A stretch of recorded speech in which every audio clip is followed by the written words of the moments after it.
Hi, Service Alternatives, and happy Friday. The mission of SA, advancing the potential of our communities, customers, and ourselves through exceptional service, is a mission that embodies the idea of growth. Growth can and needs to take many, many forms. There are portions of growth in our organization that are about professional development.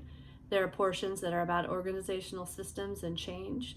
There are portions that have to do, of course, with clients and how they succeed and move into the future and move into their goals. Another element of growth that I want to name today is personal growth. Through the pandemic, there has never been a time that growth was more called for. It's been called for on so many levels. How many of us have had to learn how to do things differently at home and with our families and friends? How many of us have had to learn how to do our work differently? And then certainly as an organization, we have needed to design many systems in order to accommodate the changes required by the pandemic. Growth requires us to be able to look at the challenges that we're overcoming and that we're needing to overcome, look them straight in the eye, and then figure out what we are going to do to get through them. The pandemic of COVID-19 is something that has required each of us, in order to be successful, to do that in a really significant way.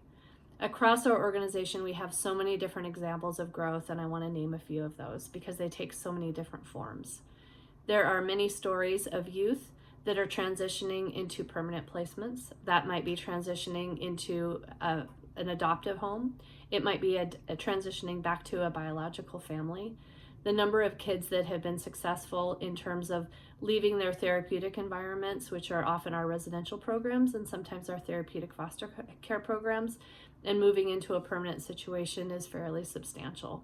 The work that all of our staff are doing to make this happen is absolutely unbelievable. I had the opportunity, along with Karina Briscoe, to listen to some stories that have come out of our SA Value Award recipients as we are doing little celebrations with each of them. And the stories they tell are ones that would make each of you proud. They're ones that I feel, they make me feel privileged to be in service and working side by side with each of you.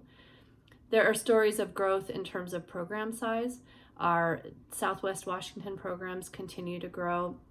Our foster care program continues to grow. I mentioned recently that we have 52 therapeutic licensed foster homes. We have licensed 12 of those this year, just in 2020, many of those during the pandemic. We have 12 more pending licenses. And what that means is that we are able to serve more youth, which is really exciting. Growth is in the form of clients that are moving onward and forward in terms of learning how to go back to work and go back to work safely. We have a client that just returned to work at Walgreens. We have another client that just returned to work at Harley-Davidson. Something about Harley-Davidson, there's something about a draw for many of our clients and motorcycles, which is kind of fun. There are employees that have grown tremendously. We have one person that's about to start an MBA program. We have employees that have accomplished just insurmountable things in terms of providing mental health services and other services to clients. We have employees who have accomplished personal things. I know of 2 people right now that have just purchased their first homes and are getting ready to move in. The level of growth is pretty unbelievable. And as an organization, it's important for us each to look at what kind of growth is happening. I encourage each of you to think about what growth you have had personally and professionally. I encourage each of you to look at the growth of those around you. And beyond just noticing, I really encourage you to express it. Growth is only, it only is as impactful as those of us that recognize it, celebrate it, appreciate it, and help others to see it. Sometimes it's hard to see the growth that we each are taking on ourselves. Growth is happening for many of us in the form of new personal hobbies. I myself have always liked to can, but this year I have canned a ton. Pickles and pickled asparagus, blueberry jam, cherry jam, tomatoes. I've got all of my holiday gifts ready. I've got my neighbor gifts ready, and it's something that has been a fun way for me to spend my time practicing and learning some new things. I hope each of you is finding ways to grow during this time. I know that as an organization, we have experienced growth on so many levels, and I'm just so appreciative of what each of you is doing to be a part of that. Keep growing, SA. Bye-bye.